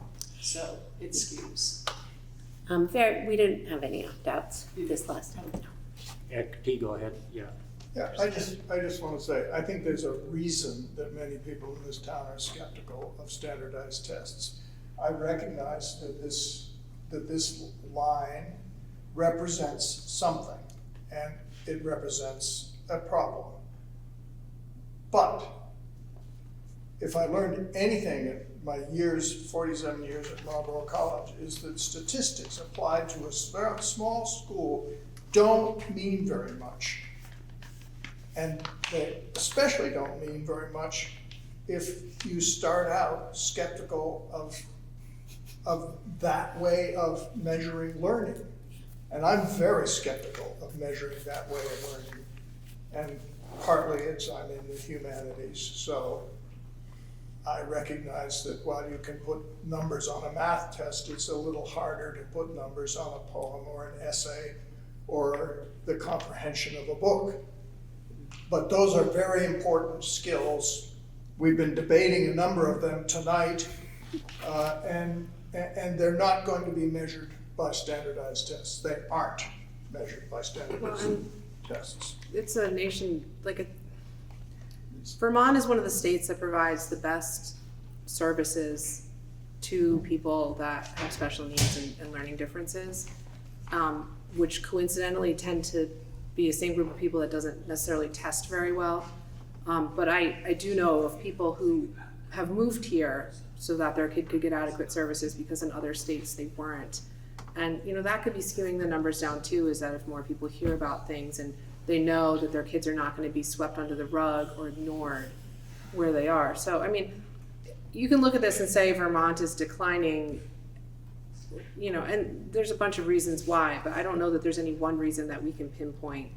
And again, I don't even know that the historical data on Marlboro testing is going to be very accurate just because so many people used to opt out. It was kind of the whole thing was that Marlboro resisted when I joined the school board, I don't know, a couple years ago, 4 years ago, 5, something like that, we were still talking about whether or not to even require the standardized testing. People, like, there was a pretty strong contingency that wanted to not do it at all. And then we compromised with track my progress, just like a less, I was funny because I asked my daughter, I was like, what do you think about track? She said, oh, it's so much fun. I love it. I'm like, okay, well, that sounds like not a standard. That's all well and good. Fun. But in my experience in business, if you don't measure something, you can't manage it. Well, I think And one way of measuring performance, we're talking about people being proficient in math and reading skills, just those two things. If someone can't read an article on a ballot and understand what it says, we're in trouble. Yep. If they can't divide 12 by 4 in their head, we're in trouble. And that's what I'm finding in working with the kids at school, is there are some kids that can't do simple math in their head. And they have to get a calculator to figure out what's 12 divided by 4. I don't know. I guess I think that we will definitely have this on the agenda. It'll be the first item on the school board business at our next meeting. And then people will know that it's happening, and we can have a substantive discussion, and we can ask Dana and Bob to put as many different numbers as they can find together to continue the discussion. And Bob, if you can get rid of these little asterisks in here and the results on the Department of Education, Agency of Education. It's because the number tested is too small for public display. That's why the N is too small. So does anybody have access to those numbers that can actually make a difference? Dana does. Well, She knows the students' individual scores, yeah. But Okay, the so school that's board the is thing. never allowed to know that, just so you know. In bigger schools. For individual students, I can see that. Right. But even in bigger schools, you can see more global data because the N is higher. But in most of the schools in Wyndham Central, it's too Well, small. Some of these asterisks appear for Wyndham Central. Yeah, it's possible, yeah. Because some of them, if they're talking about minority groups or different things, then yes. No, this is the entire. Oh, okay. Well, I'm not sure what you're looking at, but I can look at it with you and take a Okay. peek, but. All right. Yeah. So, yes, if we want to pick this up. at the Take it next up. meeting, that's fine. We'll try to get prepped and have it on the agenda so people can come, to be. Catherine, I see you've had your hand up for a while. I apologize for that. Go ahead. Thank you. One other thing that maybe voters should be considering in regards to Article 4, and also maybe there could be some information provided at the informational meeting, is the state of the building itself. I know that, even if we did kick the can down the road and continue for another year, that building has a lot of issues that need to be addressed. So what kind of environment, are the kids in that are there now and would be potentially next year? And that is another issue that I think the voters need to be strongly aware of, because it's kind of, I don't want to, say that it's completely disintegrating and falling apart, but there are a lot of problems structurally or within the school itself, as in terms of its physical building, and that kind of thing. So that's another thing that voters should be taking into consideration. And also that, maybe we could get some more specific information about the actual condition of the school itself, the building itself, at that informational meeting. Thank you. I think Greg Frost has been doing each building in the SU, is that correct? I think I've seen from him his report on our building. Yeah, So the state also did an analysis a couple of years ago with what was needed for capital work in each building. So I'll try to get that, Catherine, and we can lots and lots of money, yeah. include it with our minutes for the coming meeting. Set a tuition. Oh. So, for, the state asks that schools that are running a school set tuition amounts. So in case Marlboro is open, I am asking you to set a tuition tonight.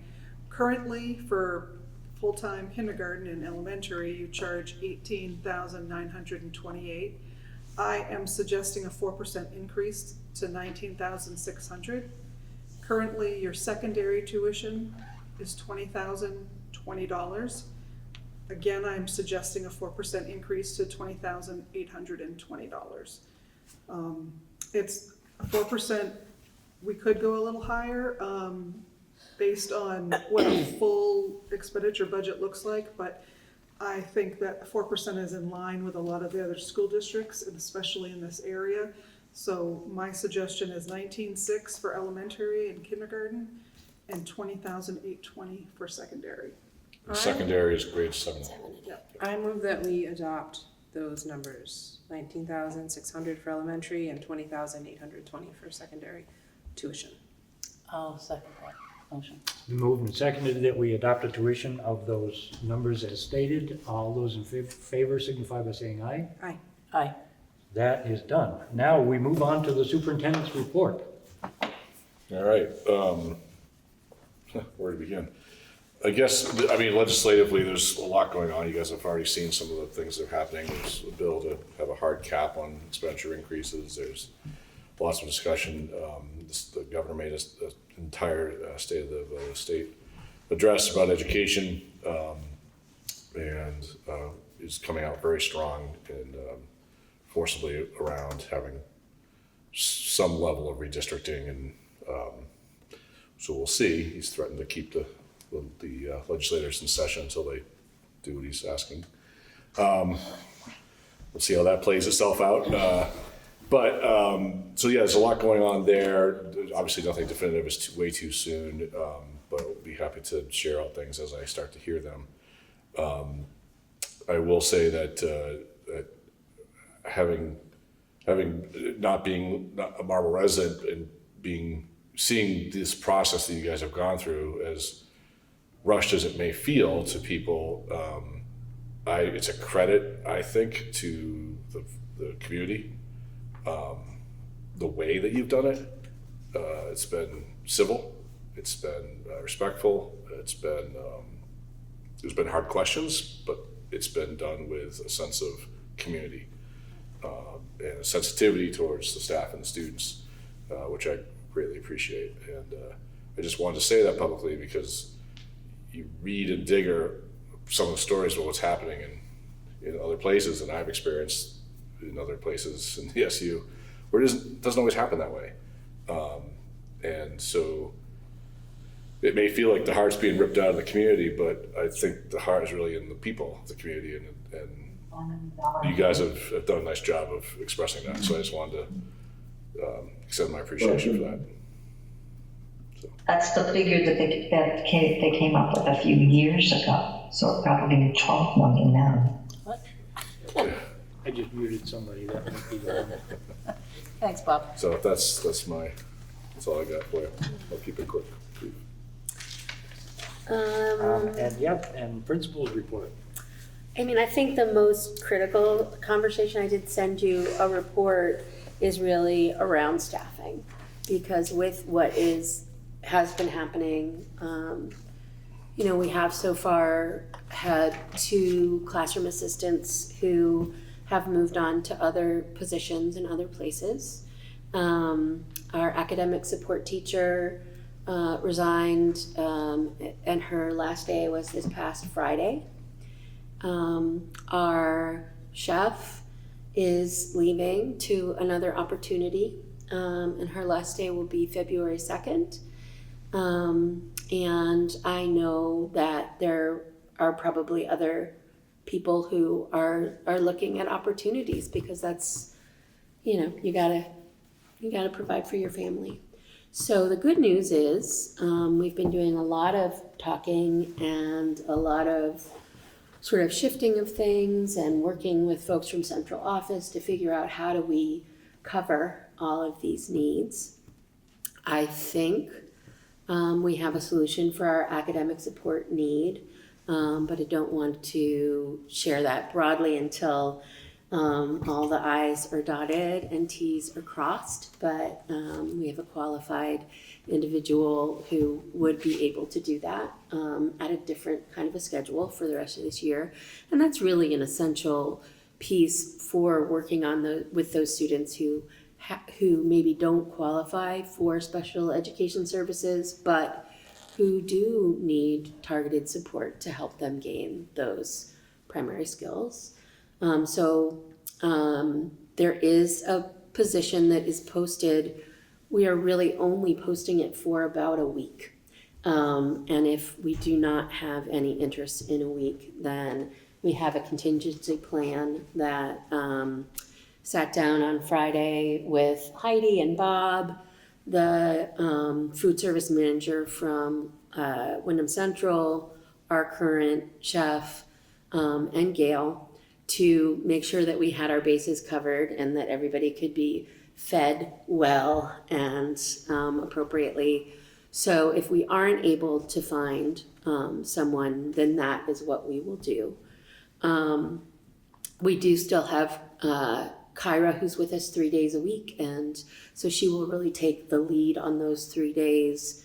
Someone who we would hire would support her on those 3 days and take the lead with a simplified menu on Monday and Friday. There is a salary scale that is listed. That's required by law that a range be put. And in our workbook that is for all non-licensed staff, there is a range, a salary scale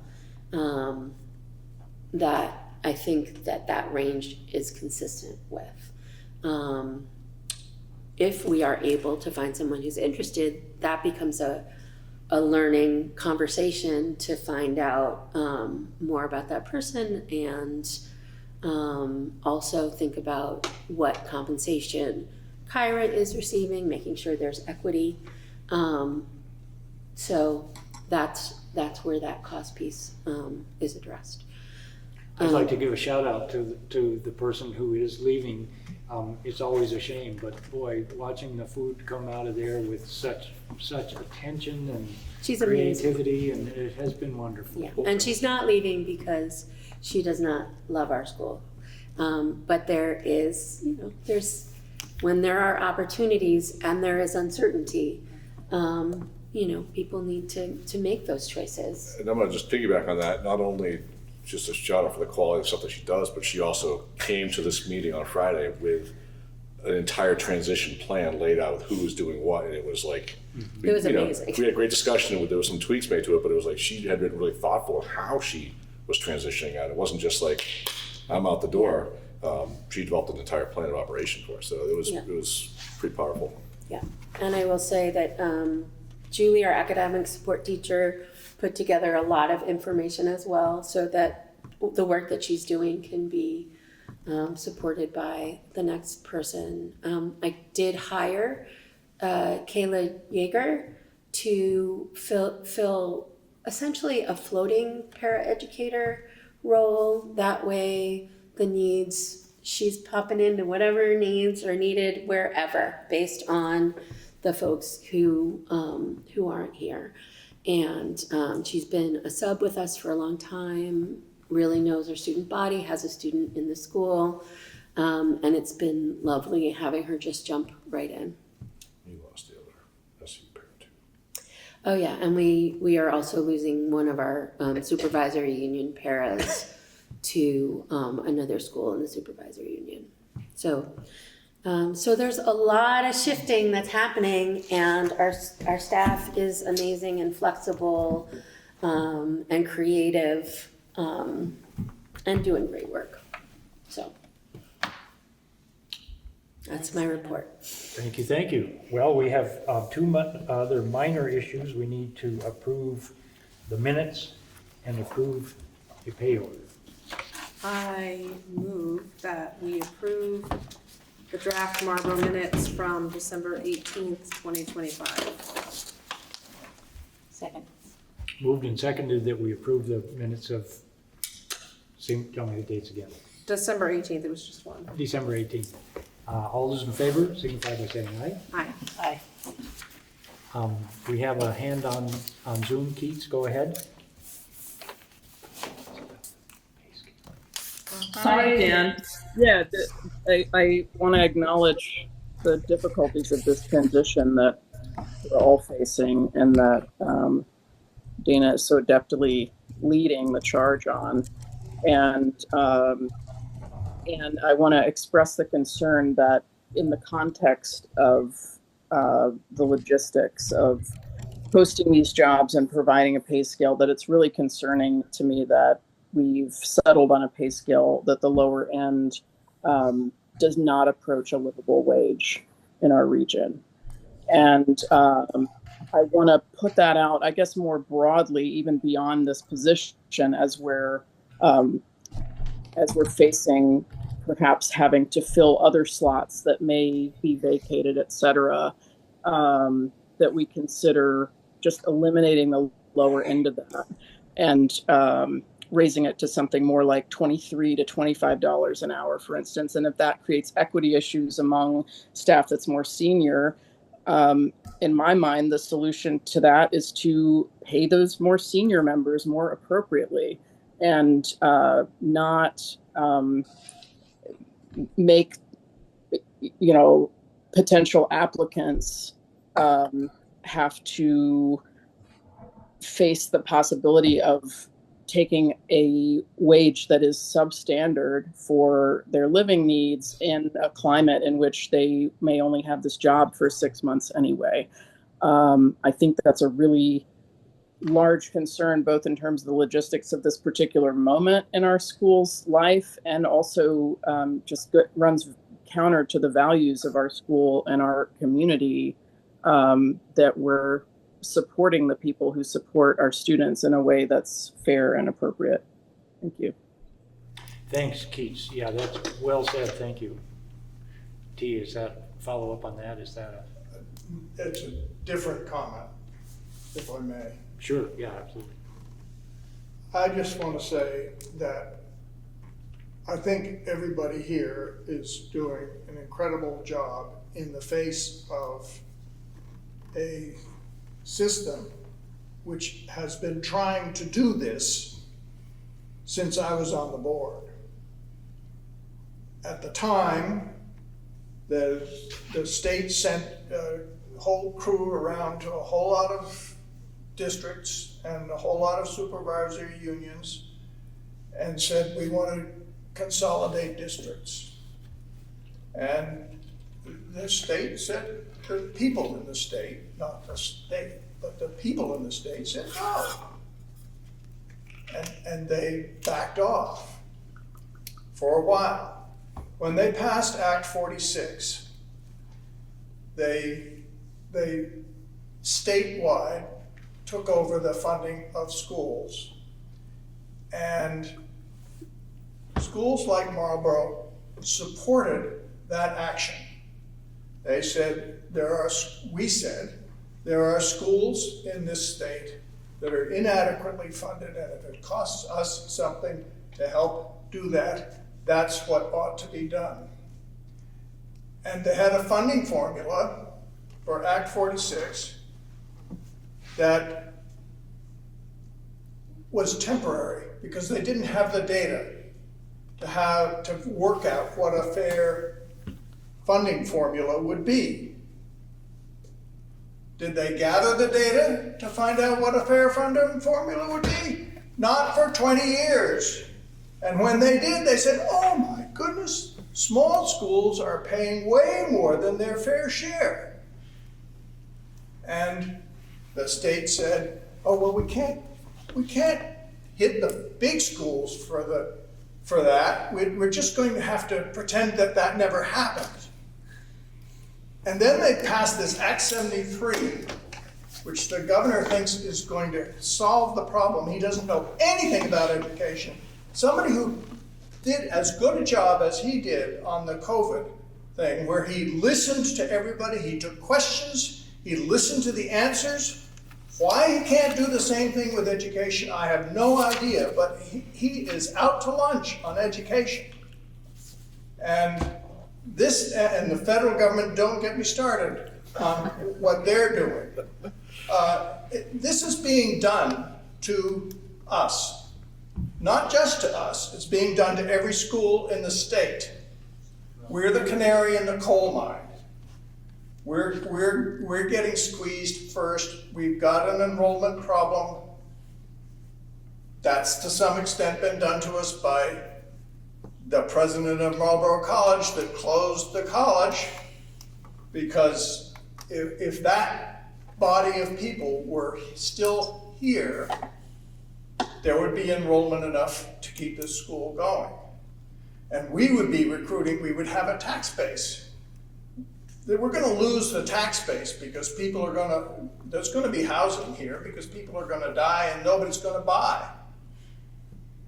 So one of the things that I hope, I heard Jude's suggestion that there be some sort of task group to look at the next few years of this. I hope that one of the things you'll put real attention to is what is the path back. Because it's going to be very, very hard. If the school closes and there are 5 years of no school and the building is sitting empty, who's going to take that on?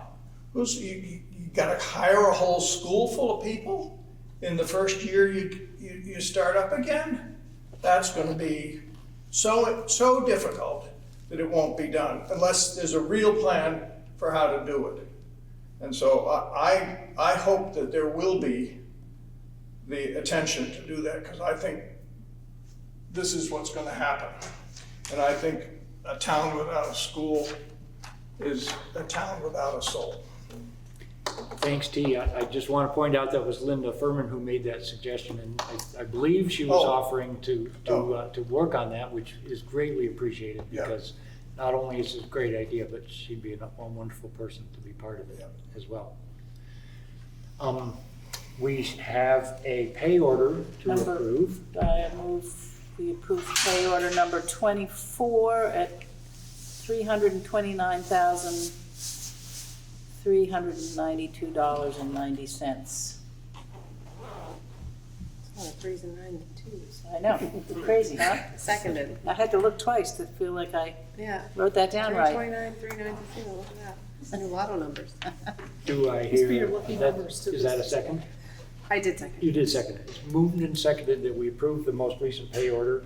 All those in favor say aye. Aye. Aye. Anything further to come before the meeting?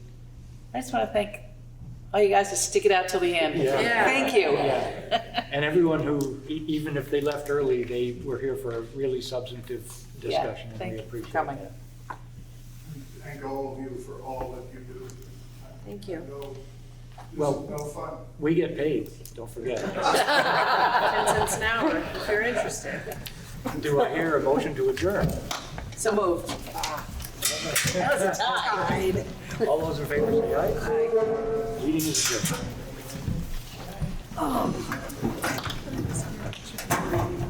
Yeah, thank you. This is the fund balance.